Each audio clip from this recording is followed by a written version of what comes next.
not the president alone, the deputy president as well. Really enjoyed his company. They formed a serious working security relationship of securing the country. And his cabinet secretary. These people became like brothers. I've seen, someone on Twitter saying, it was these rules, the president was in a corner.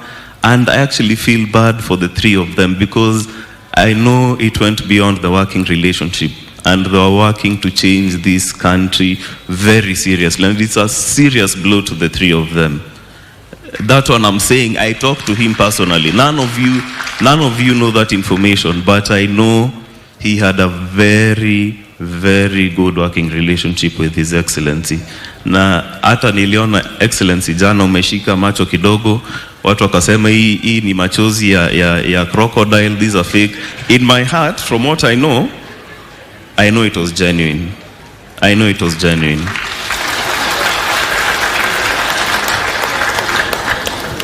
Now, when it comes to this area, the president mentioned, actually Deputy President mentioned yesterday, they came for a working tour and decided to come to our home for lunch, and we relaxed for the whole evening. He spent 4 or 5 hours with us, and there were many discussions. One of the discussions I had with both Excellency Deputy President and the President was a project which I pitched to both of them, and they really encouraged me. Now, this project, Your Excellency, I didn't tell you the main purpose of it and the end goal. The end goal was to change the lives of the people of Nyanza. I had an elaborate plan that in the next 2-3 years, all these primary schools you're seeing here to be fully rehabilitated. We had plans to build many more churches. We had plans for everyone to have clean water. You don't have to be a politician to make a difference to your country. You don't.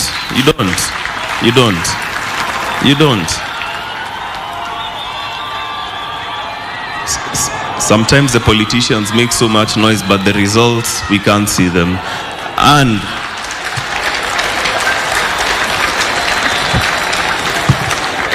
kelele ni mingi, lakini kazi saa zingine ni kidogo. And that one I'm not afraid of saying. Your Excellency, this mandate was given to me by God Himself more than 14 years ago. I took my dad and I made him take me to all the graves of all the great Luo leaders around. We went to Jaramogi's home, we went to Achieng' Oneko's home, we went to Robert Ouko's home. I was privileged to meet the wife. And Your Excellency, God put something in my heart to change the lives of the people in this region. I'm making a public announcement today. And it is nothing political. I'm not interested in politics because I have a plan. Both Excellencies are aware of it. All I am asking for is their continued support. And nitawaita mfungue mashule na makanisa hii area mpaka mseme hiyo imetosha. Hata sasa toka hii area ukuje saidi yetu. That one, Your Excellency, I commit to you before God, the public and the President. I will change this area. In fact, my first school that I wanted to start working on is Pap Nyadiel, just down the road.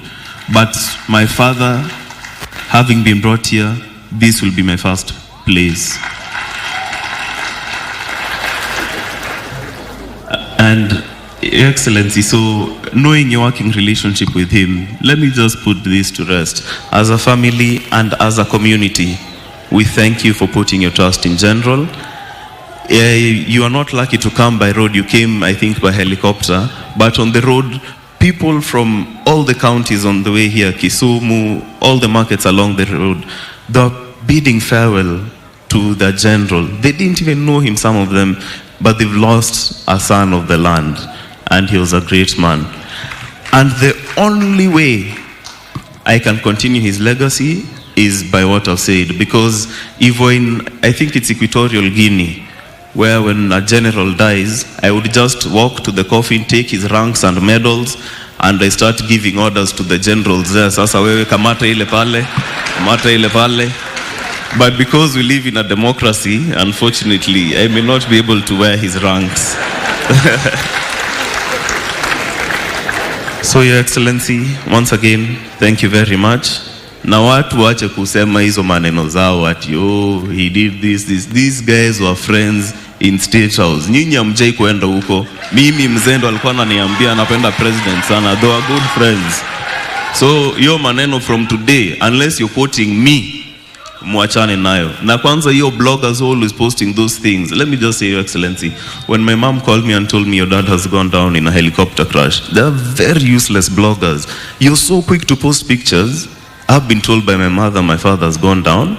10 minutes later, I'm seeing a helicopter burning. What does that mean? Of course he's dead. And people are so insensitive. So you broke the news. Umepewa EGH for breaking the news that the general is dead. Let us be sensitive. Tafadhali, bloggers, what your media? Mwambie wa bloggers wache mchezo. I'd mentioned them by name. Lakini yo tabia pana. And I really want to appreciate, I won't mention the person who finally told me Mzee has rested and really encouraged me in that moment and told me now is the time to be strong. Kwa hayo mengi na machache, mabibi na mabwana, asanteni sana.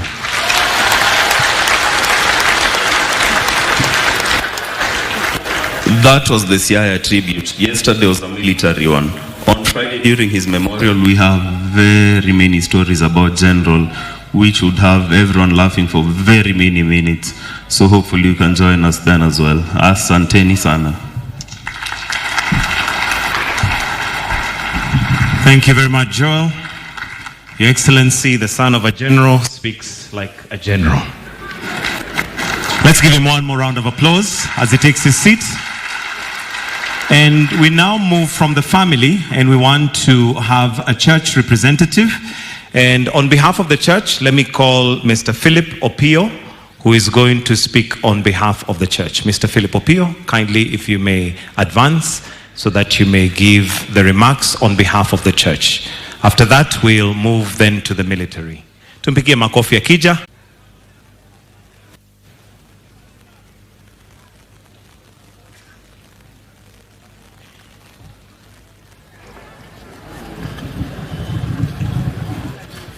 The Excellency, the President, Dr. William Samoei Ruto,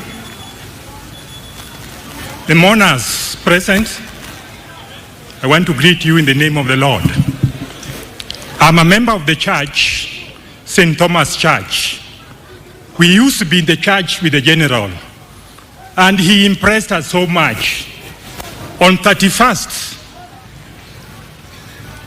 he was there, 31st, last month, we were with him. He took the Holy Communion. It was an ordinary church. All of us were there.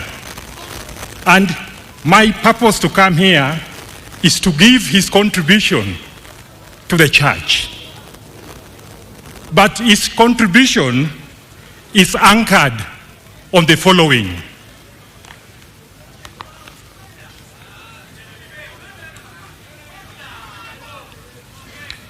The late was a contributor based on Matthew 6, verses 2 to 4.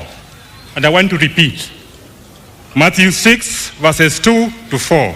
And I quote verse 3. But when you do charitable deed, do not let your left hand know what your right hand is doing. That was the general. He did a lot in our village, in our church, but he never wanted it to be mentioned.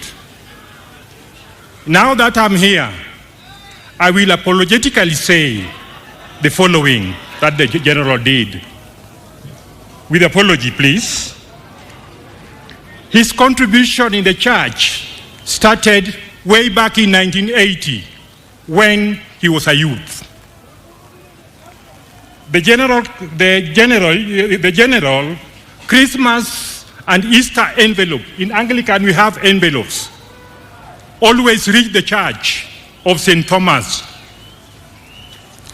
In 1990s, he intensified his contribution towards the church development. The climax came with the construction of the new church, which was consecrated this morning. The building of the church began on 16th September 2016, he contributed 90% toward the construction of that church. And 100% contribution towards the furniture in that church. We members of St. Thomas Nduru, we are deeply saddened but grateful for him. He later drilled water in the church compound and mounted 2 tanks of 10,000 liters each, which supply water to the church, Nduru Mixed Secondary School, Nduru Primary School, and the dispensary.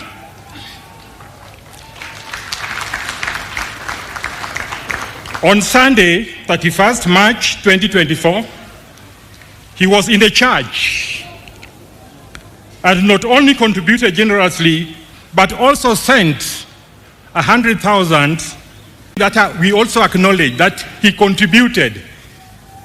His prayer in the church attracted so many youth. The population of the church started going up. And I believe by end of this year, we were going to raise a lot of money in terms of Christmas contribution because of his presence in the church.